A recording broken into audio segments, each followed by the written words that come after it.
webinar will begin shortly. Please remain on the line.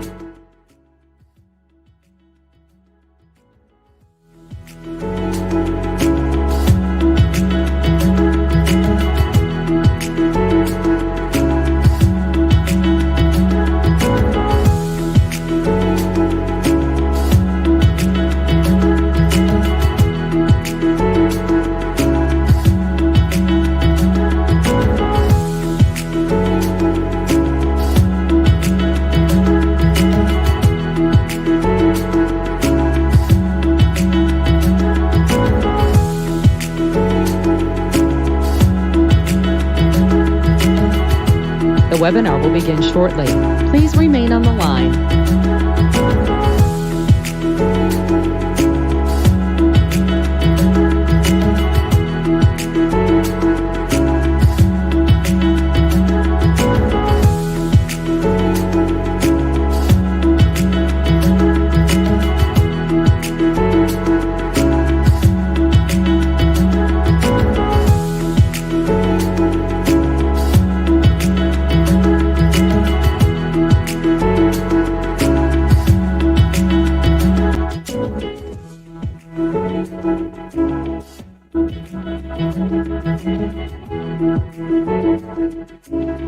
The webinar will begin shortly. Please remain on the line.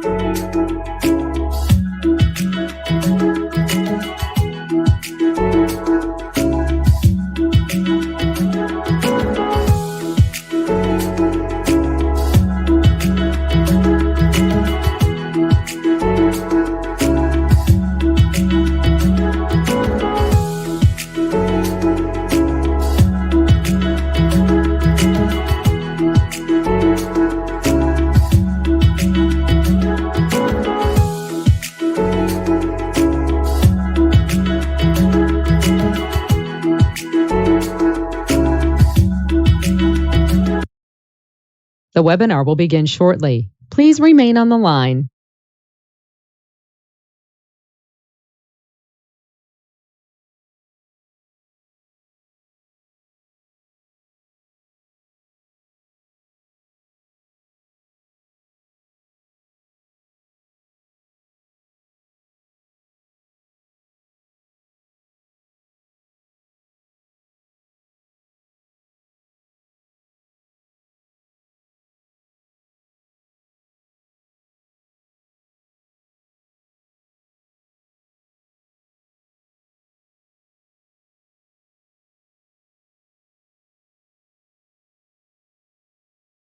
The webinar will begin shortly. Please remain on the line.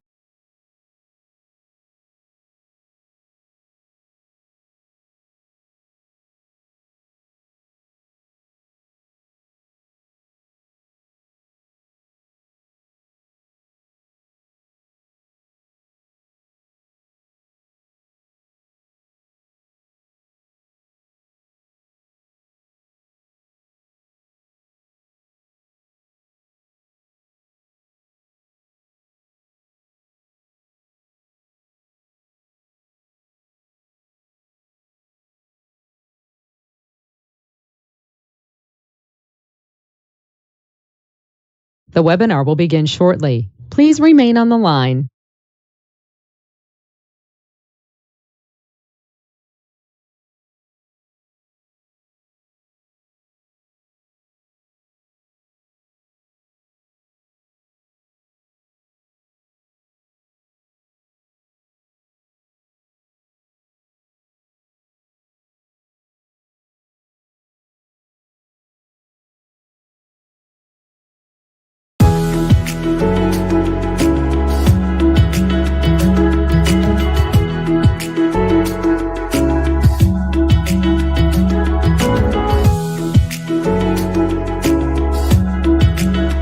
The webinar will begin shortly. Please remain on the line.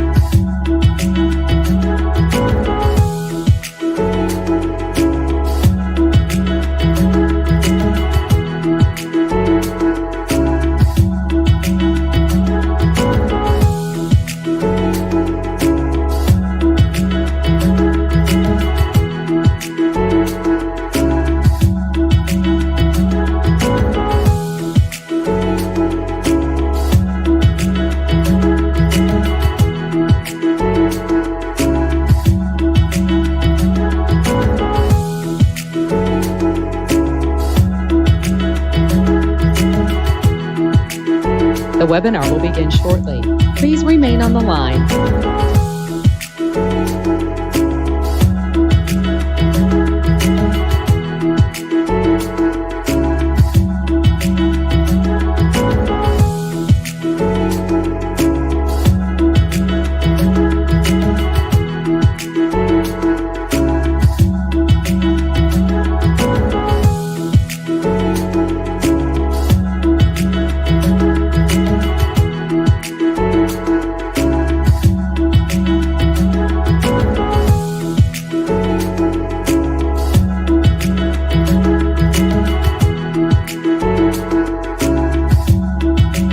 The webinar will begin shortly. Please remain on the line.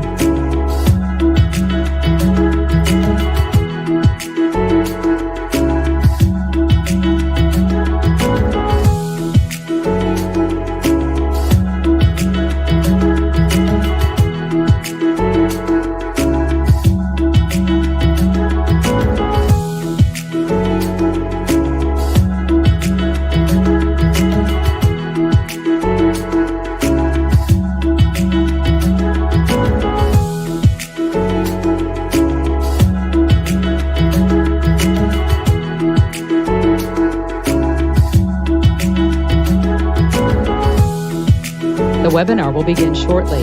Please remain on the line.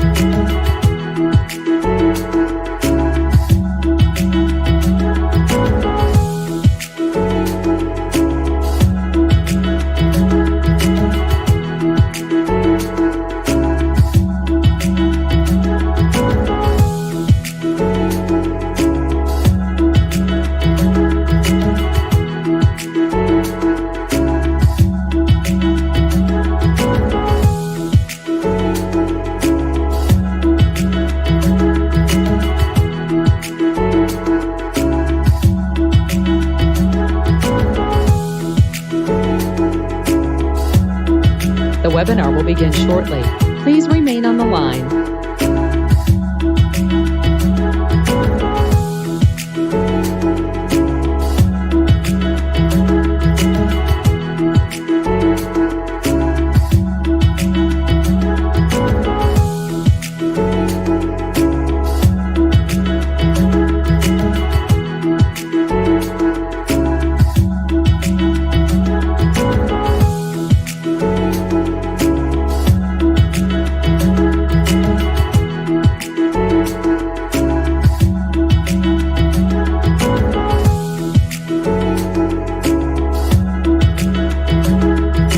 The webinar will begin shortly. Please remain on the line.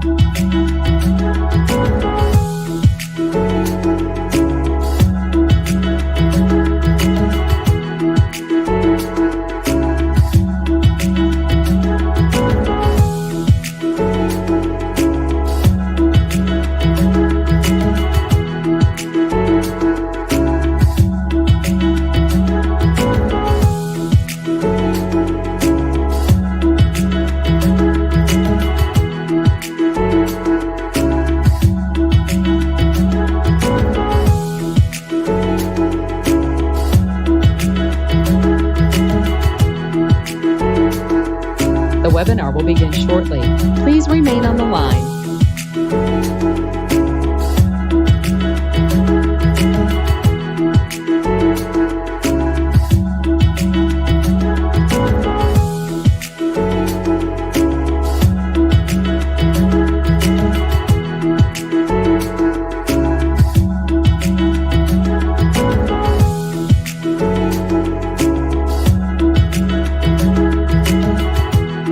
The broadcast is now starting. All attendees are in listen-only mode.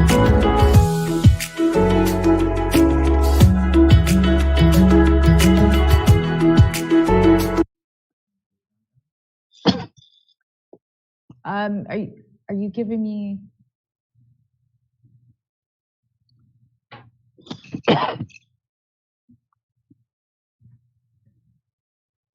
Good morning, everyone, and welcome. I'm Lisa Patel, and I'm your president. Today, we have with us CIBC's Deputy Economist, Benjamin Tal. and talking about the tug of war between COVID-19 and the vaccine and the economy. And that's not all. Stick around for an interactive Q&A with Ben Tal and Treb's chief market analyst, Jason Mercer. We want to know what's on your mind. The Q&A is your opportunity to ask questions about the future of real estate market. And during this interactive portion of the event, use your question box to craft your thoughts. But let's start with the market update. So May is often the strongest sales month in any given year. But this year is the exception. May 2021 sales were high, but not quite as high as we saw in the March peak. So why the pullback? It's no question that there has been a strong demand for ownership housing in all parts of the GTA for both ground-oriented home types and condominium apartments. And while the condo market has cooled over the past year, we saw competition becoming more widespread last month. In the absence of a normal pace of population growth, we saw sales and new listings decline. This means that people's actively looking to purchase a home continue to face a lot of competition from the buyers, which means strong upward pressures on selling prices. The average selling price in the GTA reached an all-time high, up by nearly 30%. And it comes down to supply issues. So dealing with the lack of housing supply, it'll be important not only for ensuring long-term housing affordability, but also the economic competitiveness of our greater golden horseshoe. People and business owners are more likely to pick regions with an ample supply of affordable home ownership and rental options. So I'll leave you with the call Treb is making to policymakers. Concrete efforts to elevate the tight housing supply should be top of mind. Now, with great pleasure, I'd like to introduce CIBC's Deputy Chief Economist, Ben Tal. We're glad to have you back, and the floor is all yours, Ben. Thank you very much, Lisa. Of course, a lot to talk about, and as usual, not enough time. So I will go through this presentation very, very quickly and see what makes sense and what doesn't. And I assume that somebody will be advancing the slides for me, which will be great. And I will discuss all issues that directly or indirectly will impact your business. And that's almost everything.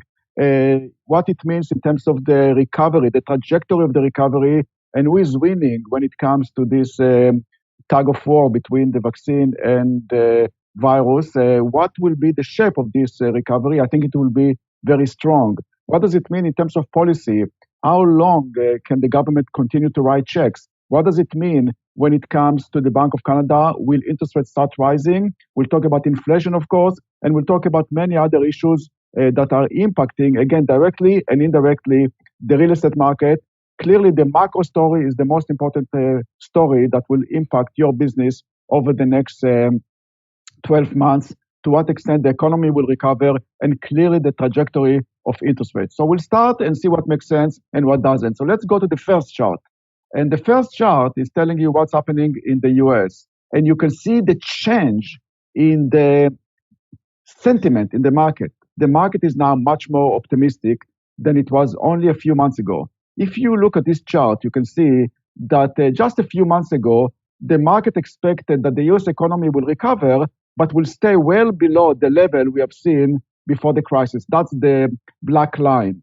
Now, the market is much more optimistic. Not only it is expecting to see the economy going back to normal, but also to exceed the level we have seen in 2019. So that's a very strong recovery. And of course, in addition, you have a situation in which we have this money coming from the government that we'll discuss in a second. Now, where is Canada in this? Let's go to the next chart. And Canada is lagging behind. Canada is lagging behind. If you go to the next chart, we can see it. Now, the question is why? The answer is that we are starting from behind. You see, for a given level of infection, since the beginning of this madness, the US economy was about 20% more open than the Canadian economy. So the negative spin for them was that their infection rate was higher. The positive spin is that economically speaking, they did better. So as you can see from this chart, their unemployment rate did not rise as much as ours. Our GDP, our economy went down more than theirs because they were simply more open relative to Canada. Now, if you go to the next chart, you can see the next issue, which is the amount of money that Biden is going to spend. That's the next chart. You have basically a situation in which Biden is spending no less than $1.9 trillion. If you can advance the chart, we can see that. Can you hear me over there?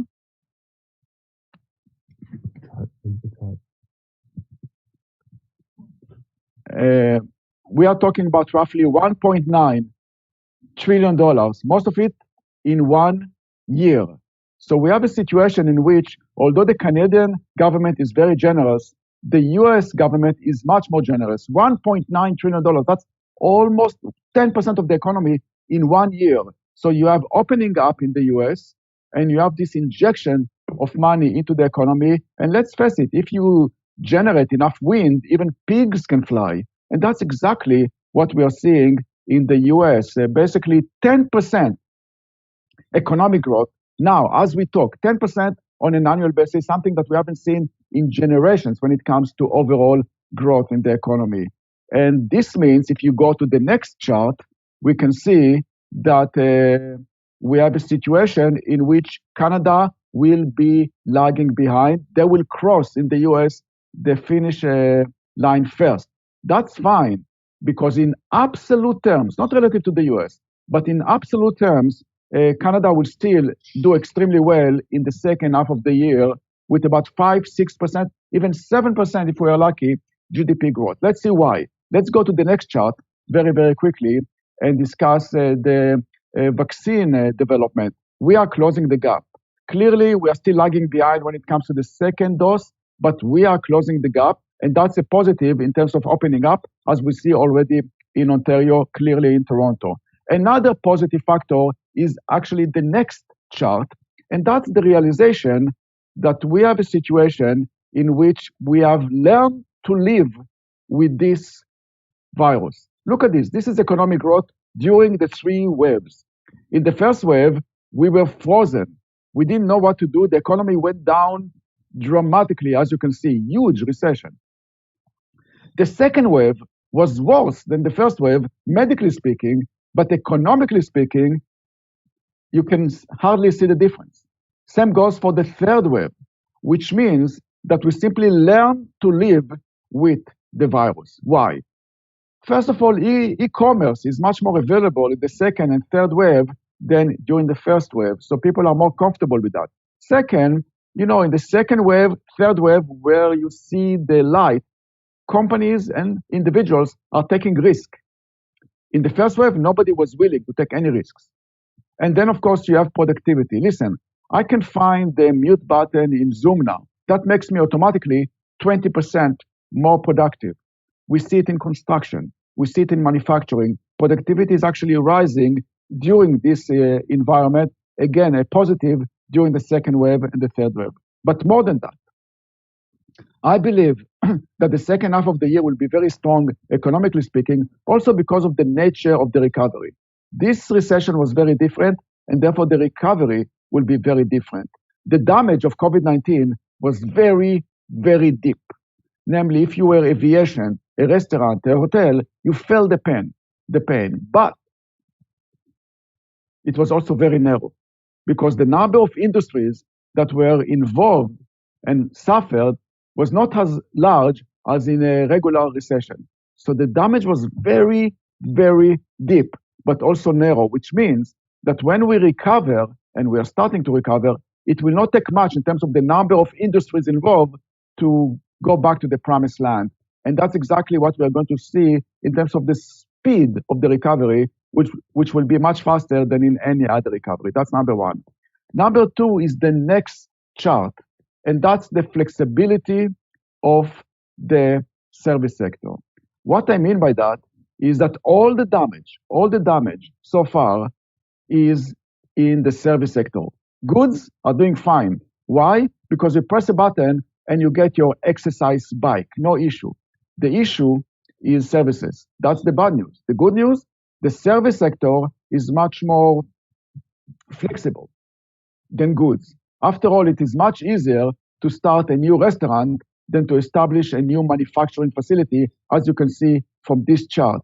So those two factors, basically the very deep and narrow factor and the flexibility of the service sector, mean that the recovery will be very, very fast. But the third factor is the most important one. Let's go to the next chart. This factor is the cash factor. We have a situation in which people are sitting on a mountain of cash. We all know the story. Income actually went up, not down. This is something that we haven't seen in any other recession. All the jobs, not some, all the jobs that were lost during the recession were low-paying jobs. In fact, high-paying jobs, their number went up by 350,000 positions.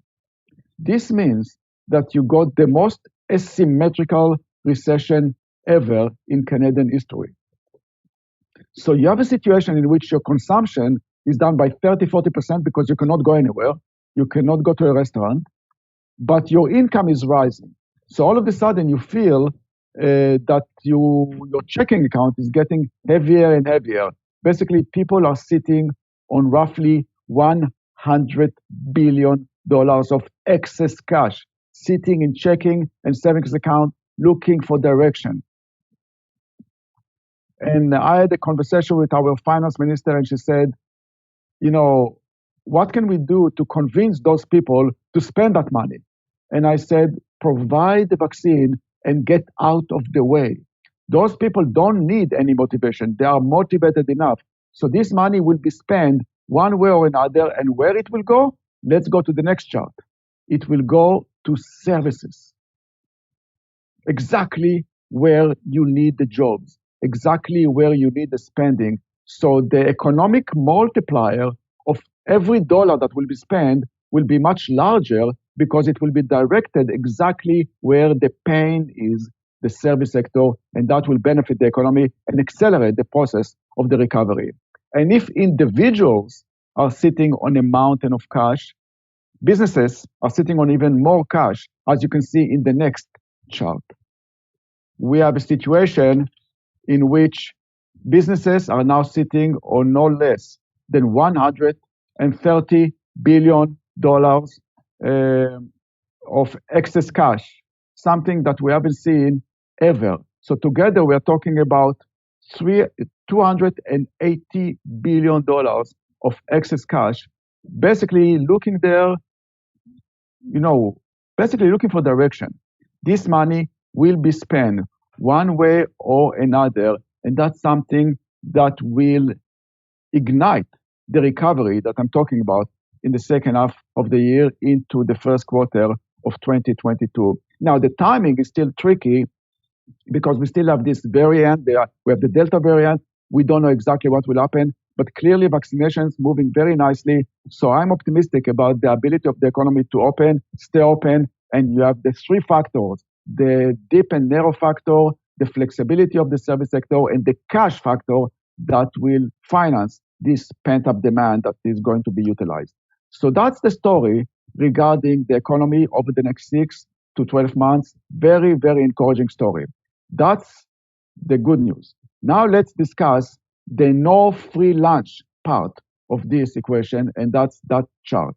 We are talking about the government, and the government is spending like there is no tomorrow. We all know the numbers. We know that the debt to GDP ratio during the crisis went up from 30% to 50%. We know that we have a situation in which the level of debt is about $1.2 trillion. We know that the deficit is north of $400 billion. So clearly, The question is, who is going to pay down that debt? And the answer is, as you can see from this chart, nobody.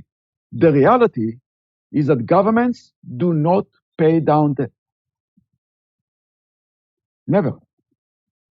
What they do, they roll it over. In the 1980s, Margaret Thatcher said that governments are like families. They have to balance their budget, they have to pay down the debt. No. Governments are not families because families don't have the Bank of Canada. And what the government is doing is simply refinancing and rolling over the debt, not paying it down. And despite the fact that the level of debt is rising, interest payments on that debt are actually falling by $4 billion a year, given refinancing. That's exactly what the government is doing. So the issue is not who is going to pay down the debt. The issue is that the government, like individuals, is getting more sensitive to the risk of higher interest rates. But the main fiscal issue is the next chart, and that's basically the issue. If you go to the next chart, you can see the chart to the left is really the story when it comes to the government. You see government spending before the crisis was about 15% of the economy. Now it's about 35%, unsustainable, it will go down. But when it goes down, I believe that it will stabilize at about, let's say, 17, 18% of GDP. Why? Because without even knowing that, we are putting together the infrastructure, the plumbing for tomorrow's social assistance program. We are already putting $30 billion over 5 years on national daycare system. We are talking about, making the modified EI system that is more generous permanent. That's a permanent increase in spending. So I see a permanent increase in government spending following COVID, and the question is, who is going to pay for it? And the answer is, we will, vis-a-vis higher taxes. We already see the US introducing a new tax package. The UK just raised their taxes on corporations. I will not be surprised if, to be cynical, after the elections, we might see some increase in taxation, maybe a higher inclusion rate on capital gain tax, maybe it will be something on dividends. If they want, they can take some carbon tax and bring it to general purposes. And if they are totally desperate, they can go after GST. 1% increase in GST will give you $7 billion like that. So I'm not predicting it will happen, but it's definitely a possibility. Now, if you look at the chart to the right, this is the other side of this equation, and that's the Bank of Canada. You see, the way it works, and that's very important to understand, is that the Bank of Canada is buying bonds from the secondary market, which means that the government is issuing bonds in order to raise the money to pay all of us. And the Bank of Canada is removing bonds by buying bonds from the market. All of a sudden, you wake up and you realize that the Bank of Canada controls 1/3 of the bond market in Canada on its way to 50%. The only country that is even close to that is Japan. And the question is to what extent all of us are turning Japanese. And the point here is that the Bank of Canada realizes that controlling 50% of the bond market in Canada is not a healthy thing. So they are trying to slow it down. They used to buy $5 billion of bonds a week. They moved to 4, and now 3, on its way to 0. So slowly, the Bank of Canada is getting out of the bond market. But much more important to understand is that there is something else happening. And if you are under the age of 30, you are probably unfamiliar with this word. But there is a word in the English language, and this word is inflation. Now, just to make sure that this word is still in the English language, if you go to the next chart, I checked in the dictionary. It's still there. Inflation. Should we lose sleep over inflation? This should be the number one item of conversation when we talk about interest rates and mortgage rates. To what extent we should lose sleep over inflation? We have to have a reasonable conversation here. So let's go to the next chart and discuss. The next chart is money supply. And in Economics 101, they will tell you that money supply is the number one factor causing inflation. And as you can see from this chart, money supply is in the sky, rising by 20, 25%. That's huge. Now, the question is why inflation so far hasn't been rising and now it's starting. The reason was that in order to see inflation, you need not only money supply, but you need to see also the velocity of money rising, namely the speed at which money is exchanging hands. And this velocity is still in the basement because people are not spending their money. But eventually they will start. In the US, they're already there. In New Zealand, Australia, they are already spending. So inflation is starting to move higher. And there is another factor here, and that's the next chart, very, very quickly. Wages are rising. I will not get too much into it, but as long as you have government assistance, and we see it in the US now, people don't want to go back to work, especially low-paying jobs. So all of a sudden, wages in those jobs, service-oriented jobs, restaurants, food, wages are rising because nobody is showing up. Why? Because you get a check from the government every 2 weeks. So as long as you have government assistance, you will not see the labor market going back to normal. In fact, job vacancy rates are rising at a rate we haven't seen in a long time. Record high. Why? People stay home. The minute you stop the help, they will go back to work. So that's another inflationary aspect that is happening now. In addition, we have the next chart, some supply chain issues that are leading to shortage and higher prices. And another factor is commodity prices are in the sky, as you all know, because of the opening up of the global economy. In addition, the consumer is willing to accept higher prices. This consumer is less time sensitive because of the fact that they are really not so concerned about higher prices. They have this mountain of cash, and if this haircut is going to cost $5 more, they will pay because they have the money and they are eager to do so. So all those forces are inflationary, and the question is to what extent this inflation is sustainable. Now, let me tell you one thing. Nobody knows where inflation will be 6 months from now. And when I say nobody, I include the Bank of Canada and the Fed in that nobody. So the narrative at this point is that inflation will accelerate, and it is accelerating. And it is accelerating in part because of the base effect, something that you have to discuss with your clients. The base effect means that when you compare year over year, and that's the way you measure inflation, last year inflation was basically zero because nothing happened. So when you do year over year, the base is very low, and therefore it's very see a significant increase in inflation. This base effect will fade. So the question is whether or not there is inflation more than that. And I think there is. And that's something that the Bank of Canada and the Fed will have to deal with, because we have to remember, inflation is a lagging indicator. Inflation is like this brown spot on the banana. By the time you see it, it's way too late. And if you wait for too long, you will be chasing a lagging indicator.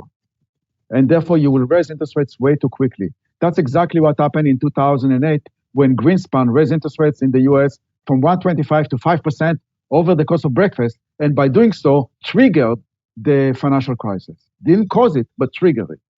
If we wait for too long, you might see a situation in which interest rates will be rising too quickly. And that's something that they would like to avoid. And that's why I'm encouraged by the fact that the Bank of Canada and now recently the Fed are telling you basically that they will be moving in the second half of 2022. Until very recently, they were talking about the first move to raise interest rates, 2024.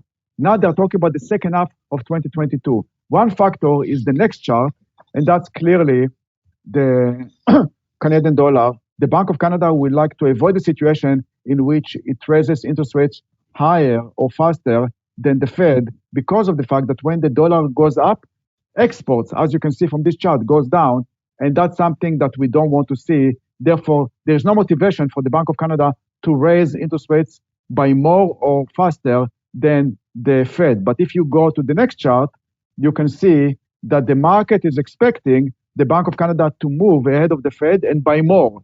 I think that's mispricing, and I think that the Fed will be moving much faster than expected and by more than expected. That's very important. Another factor here is the next chart, which is the value of the Canadian dollar. That will prevent interest rates in Canada to rise very, very quickly compared to the US because our inflation will be protected because of the value of the Canadian dollar. The stronger the dollar, the lower the inflation rate is. So in the US, you will see inflation rising faster than in Canada, exactly what we have seen in 2008 when the Canadian dollar went to parity. Why all this is important?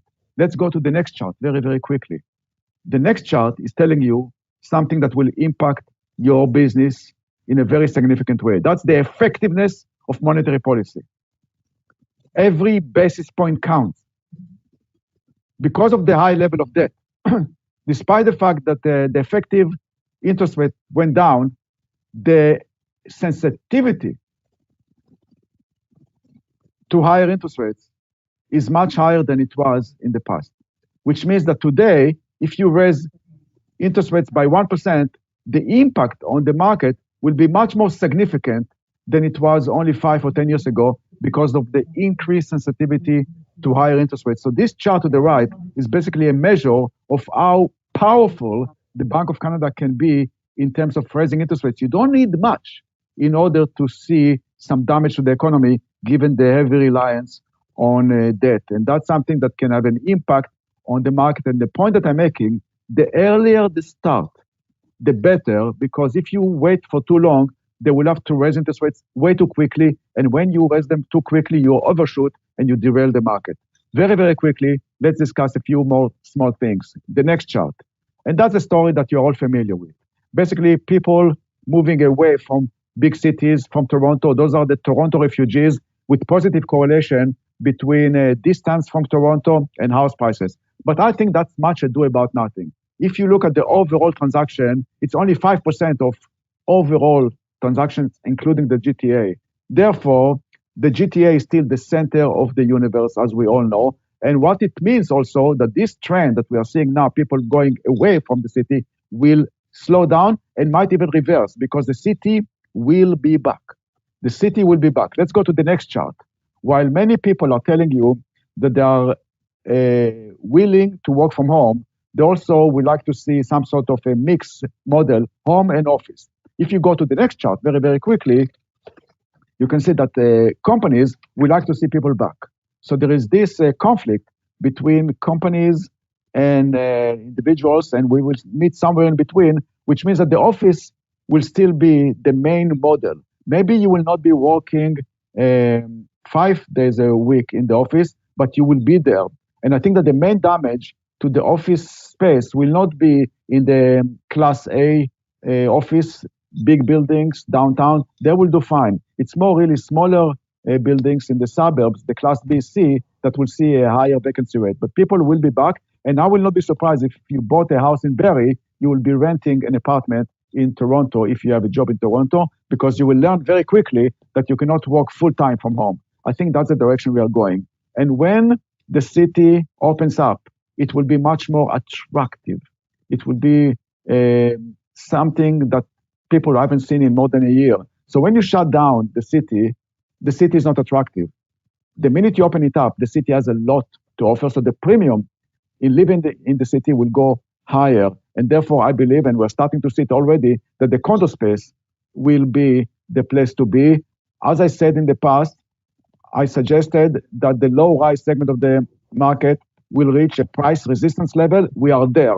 Simply, it's too expensive. People cannot afford it. The city is becoming more attractive. You will see the condo space becoming more attractive, and that's exactly what we're starting to see. I think that's exactly the opposite of what we have seen earlier in the pandemic, and that's actually a very positive going back to normal type situation, because again, the low-rise segment of the market is simply reaching price resistance level. It's simply unaffordable, even in today's low interest rates. And remember, we are borrowing activity from the future because there was this sense of urgency to get into the market, and maybe the future has arrived, and that's why we see this healthy slowdown in the market. To me, that's a very good signal. I will stop here because we're running out of time, and we like to keep some time for Q&A. Thank you very much.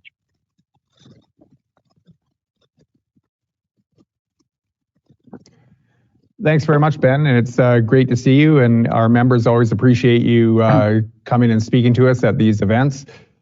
Just a quick note for the people who are participating. I know some of you sent through messages saying you're having a hard time seeing some of the slides. So we will be producing a packaged video that will be posted to the MLS system that you can take advantage of. So with that, we did have some questions coming in from the audience, Ben. Okay. I guess first and foremost, there's some questions around inflation and if you see any worries about stagflation where we could see inflation reaching a point where people aren't able to keep up and it actually results in slower recovery in the market, in the labor market.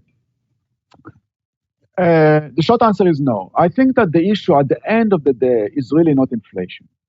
The issue is the response to that inflation, which has significant implications on interest rates. What I mean by that is that at this point, the narrative from the Bank of Canada and the Fed is that inflation will accelerate now because of this base effect that I was talking about, but then it will stabilize at about 2% and everything will be fine. Maybe that's the main case scenario, and it's reasonable. All those forces might be very short-lived, reasonable. However, to the extent that it's not the case, and inflation becomes too sticky and remain above 2% for, let's say, a year and a half, then you have a situation in which the Fed will have to do something or the Bank of Canada will have to do something. And they say, we have the tools to deal with inflation. And they are right. They have the tools. What are those tools? Higher interest rates. And if inflation is there and getting too close, they might raise interest rates way too quickly. I suggest that the history of recession is the history of overshooting in monetary policy. Every economic recession was helped, if not caused, by a monetary policy error in which central bankers raise interest rates way too quickly. So that's the risk that we are facing. That's why I want them to move early and slowly as opposed to later and too quick. So to me, the risk of inflation is not the inflation rate itself, but the response to the inflation and the risk that the Bank of Canada and the Fed will raise interest rates way too much. And that's something that can derail the market. And therefore, in our communication with the Bank of Canada, we say start raising slowly so you are ahead of the curve as opposed to be chasing a lagging indicator later. That's more or less the story. And I guess a follow-up on that, like thinking about the smaller businesses that have still been slower to recover, those person-to-person businesses, accommodation, food and beverage in those sectors. Are they more at risk if the Bank of Canada gets it wrong and we start to see interest rates accelerating quicker than they ought to? And so if you're just hanging on right now and trying to recover and then you're facing higher rates, like how much risk is there? Yes. So first of all, we have to realize that I believe that when the fog clears, many of those companies will not survive. And we have to remember one thing. Every year, about 125,000 new businesses are created and 100,000 exit. So you're left with about 25 net increase. So it's a very dynamic environment.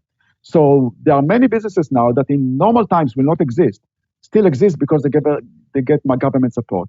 The minute they stop getting it, they will exit. And that will be a very normal and natural thing to do. So that's something to expect. Therefore, the bankruptcy rate might rise.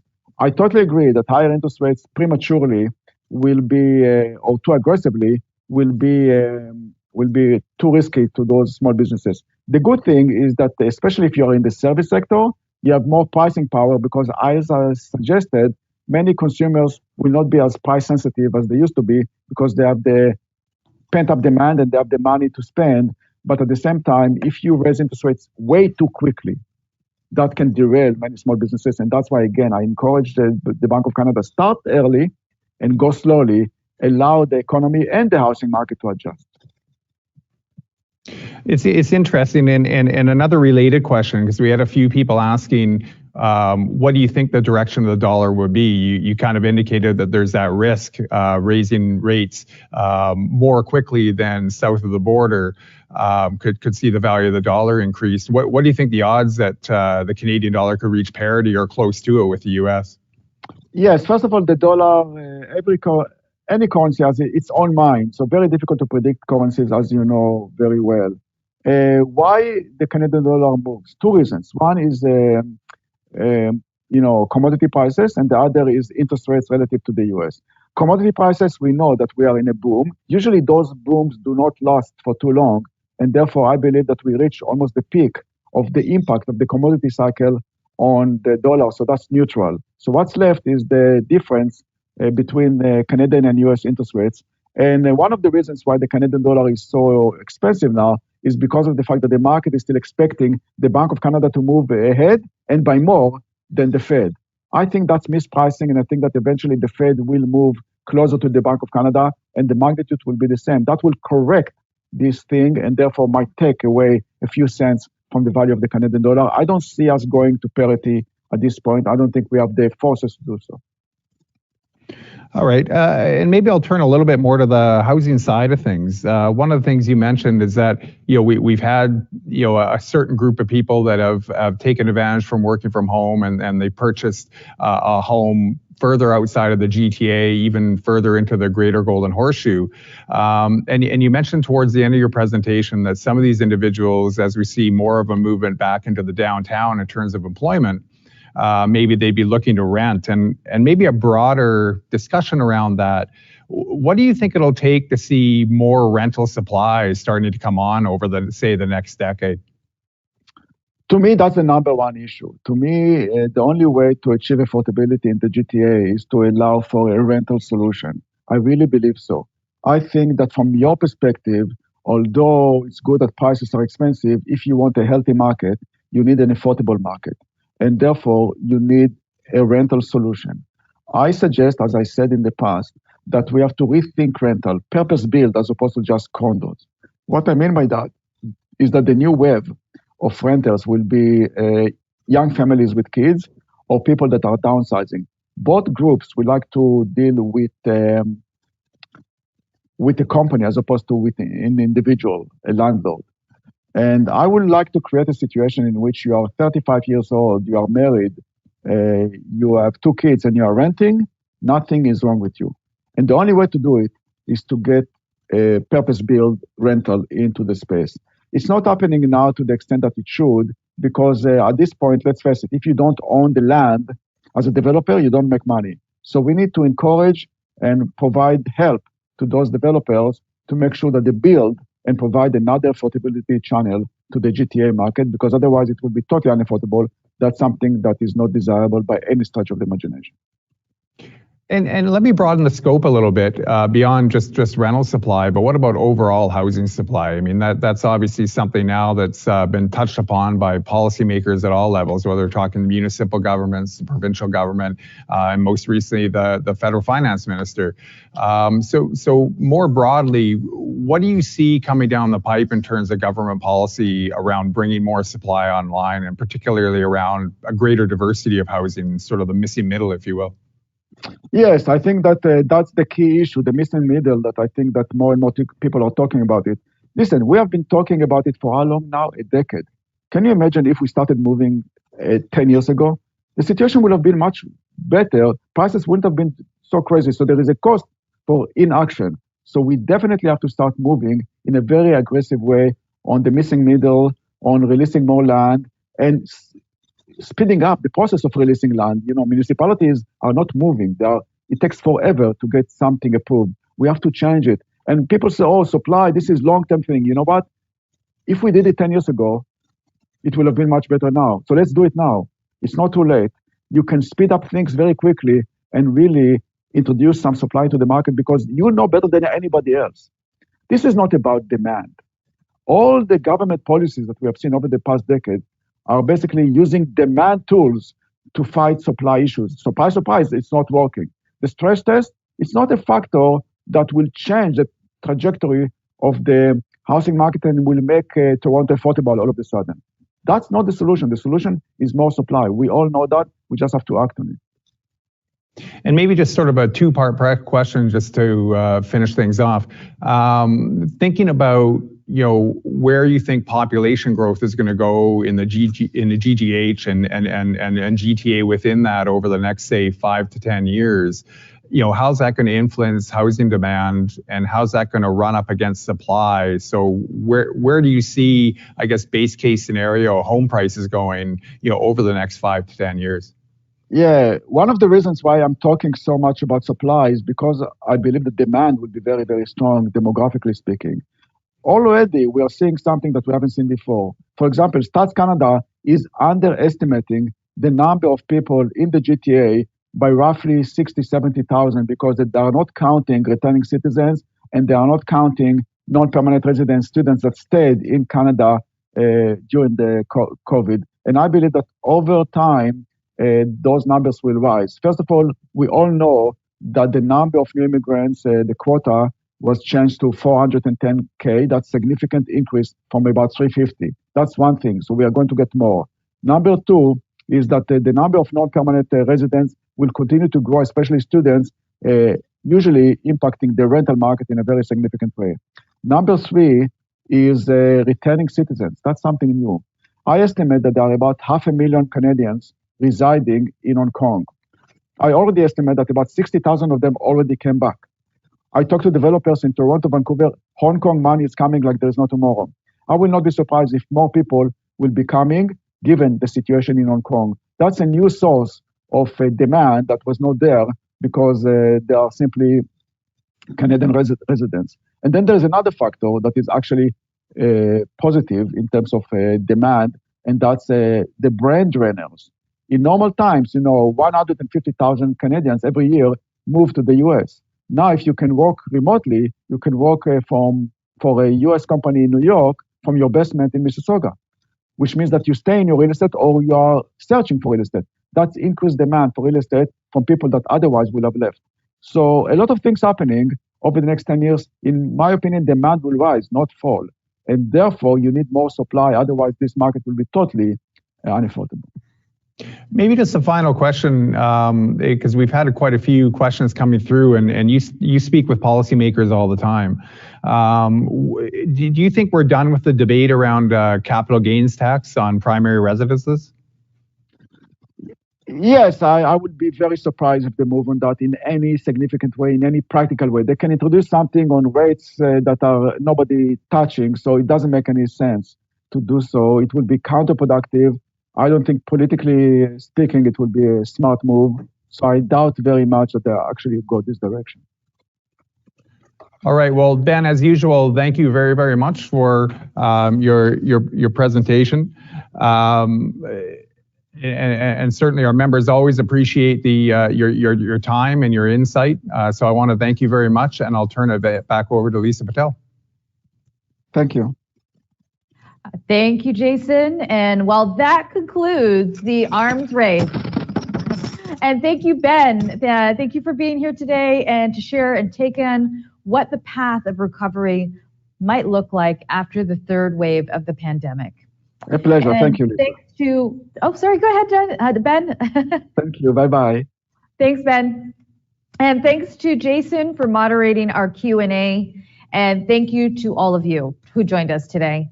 And a video of the full event will be also available and up on TREB's homepage in the coming days. And thank you for joining us. Have a wonderful summer. Take care.